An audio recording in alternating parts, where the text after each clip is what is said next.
And earlier I spoke with Matthieu Cognac from the International Labour Organization in Bangkok and asked him why youth unemployment is such a problem, particularly in some parts of Asia.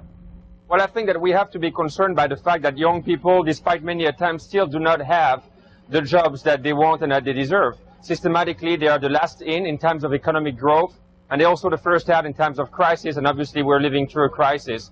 It's important to remind employers that it is in their best interest to hire those young people who are full of energy, full of productivity, for the sake really of the growth of their organizations. Which particular areas of the region, Mr. Cognac, has the biggest concentration of youth unemployment? Well, youth unemployment is, unfortunately, I would say, really spread out throughout the region.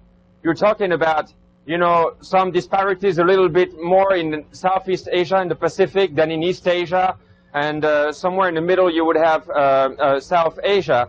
But what is important is that everywhere young people are 3 to 5 times more likely to be unemployed than adults. And how can this youth unemployment issue in Asia, Mr. Cognac, be reduced? What policies, what recommendations can the ILO suggest to governments? Well, there are a number of things that can be done. That is the good news.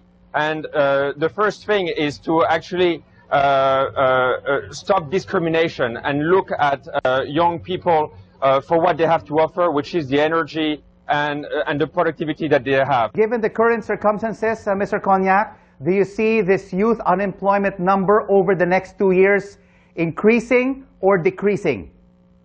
I think that we are going to see stability of the numbers, of the figures in terms of the young people. What we need to do is really to focus on growth, on employment creation, not thinking that economic growth will create jobs, but putting jobs up front, putting the young people themselves up front, which will in turn entice the economic growth that we so badly need.